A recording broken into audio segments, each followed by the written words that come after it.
Hello there. Good afternoon.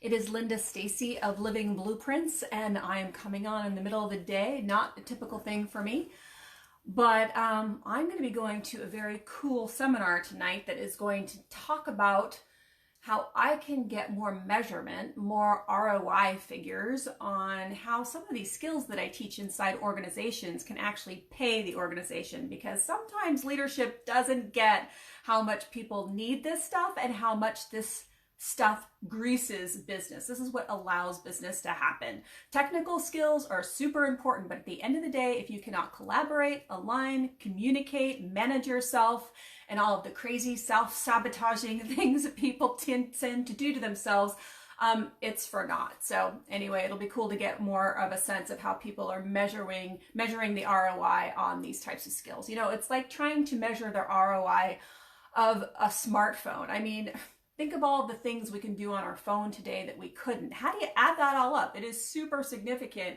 but putting a price tag on it, you know, if you asked any executive if we could take away his or her smartphone, he'd probably say no. But anyway, a little bit more on the ROI of these essential skills probably to come. Today I'm talking about chapter 7 of Optimized You, which is all about multitasking and mantras. They're kind of related in this way, in the way that I'm talking about. I'm not talking about sitting in a transcendental meditation type of way and repeating a mantra like that, but I am saying that we might use a mantra to remind ourselves when we're going off course, when we veer from the original task at hand. And the example that I gave earlier in the post was about, you know, you're on your way to the basement or the garage, depending on where you live or wherever you store your paper towels, and you get distracted along the way. Either you see something else that needs to be tended to or whatever. Something else happens. You come back upstairs or back into the house and you don't have the thing you went there for. It happens to all of us. We get distracted. It certainly happens to me at work too. I will be kind of plugging away on something, and then I have to go and look something up. Maybe I have to either go online to look it up, or maybe within our internal databases, I have to look something up. Or I have to go to email and find something and I get distracted. Either there's something that I have to tend to right away, or I think I have to tend to right away, or you just don't even realize how far away you are from the original task and what type of spiral you can end up on. So I really taken a deliberate intention to not do this to myself as much, because you end up losing energy in the long run. It's very tempting to be distracted because we want to respond to that email that just came in that we actually know the answer to. And while that would be way more satisfying than actually continuing to work on this project that won't be done for months and months and I can't get any feedback on or whatever else. So there's a lot of reasons why we tend to want to go for the thing that is more immediate and satisfying and distracting to us. But like I said, taken a deliberate approach to kind of pausing in that moment and saying, and stopping myself from responding to that email, stopping myself from even like getting invested in it. And one of the tips that I will use is I'll just say to myself, you know, that's not what you're doing right now, Linda. Like, I already decided that I'm working on project A, and I'm going to be working on project A until whatever that amount of time is. Again, I do all of these things because of my own need to stay on track. And I'm going to talk a little bit about absent-mindedness, because I think that plays into this as well.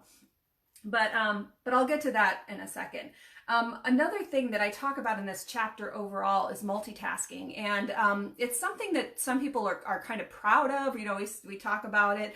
And I'm guilty of it. I do it even though I know that it's not an awesome thing to do, because science shows that we can only give 100% of our attention to one thing at a time in terms of our actual cognitive ability to process things. So that means that we can watch TV and eat at the same time, but if we were a baby, an infant learning to eat, we might not be able to eat and do something else at the same time, because there's so much learning going on in that process. And even when I'm driving, for example, and I'm listening to a podcast, if I'm navigating new terrain and all of a sudden I really have to pay attention because I'm no longer on the highway or whatever, I tune out of that podcast. I mean, I'm literally not listening to it. I know that I'm not listening to it for the amount of time that I am addressing something else. And we just need to acknowledge this. It happens all the time in the workplace, where we're sitting in a conference call and maybe responding to an email, And for the amount of time that you are responding to that email, you are no longer listening to what's being said in that call. I don't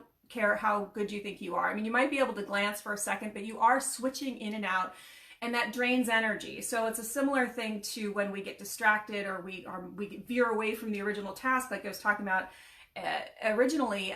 But both of these things can drain energy that we wouldn't have to otherwise. If we just stayed on task, we might conserve more energy. So I attempt not to multitask. This doesn't mean, though, this is different from setting one thing in motion and then, you got to wait for a response or something to happen there, and then you're waiting for something else to come back. So it is often the case at work that I am working on 3 or 4 things over the course of the morning that are kind of going back and forth and in some state of flux, because there's wait times and other things that we have to, that we kind of have to deal with. There's other people in those environments. What we were talking about at the beginning, we have to deal with those other people and wait for them sometimes.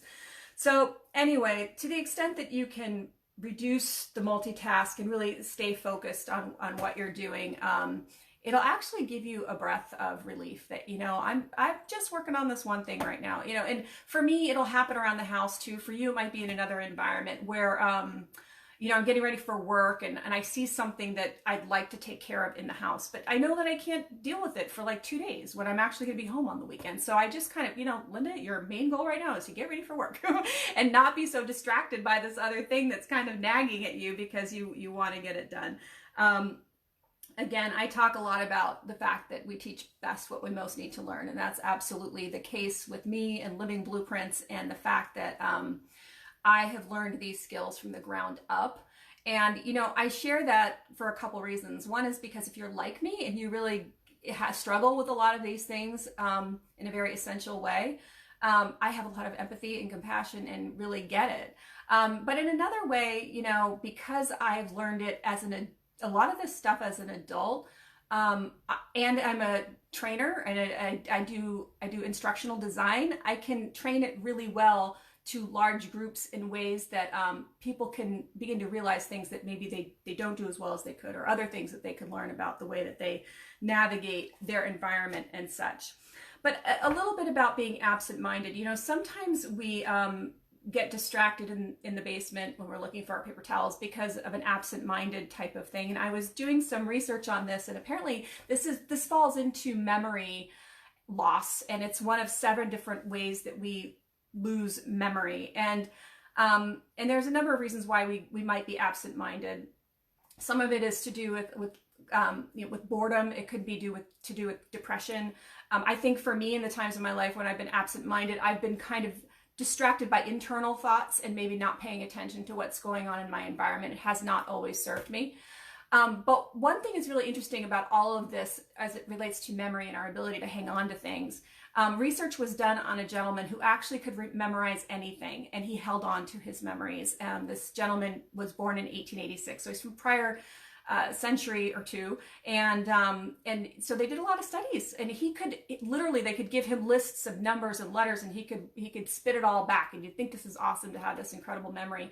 But what ended up happening with this gentleman, as the author was describing, is that it was like being in a snowstorm where you're constantly getting all sorts of sensory input, but you can't make any sense out of it. So we do lose memory, and we do pay attention to certain things because they serve us in different ways, just depending on how we're wired or what we feel we need to pay attention to or how we were brought up. So we might react to some things in a way someone else wouldn't.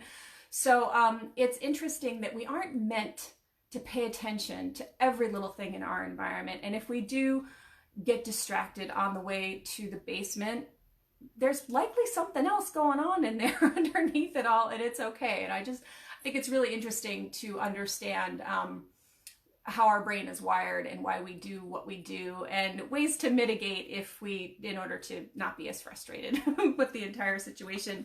So please, I invite you to subscribe on YouTube and like and share. And I hope everyone is having a fabulous week, and I will tune in another time.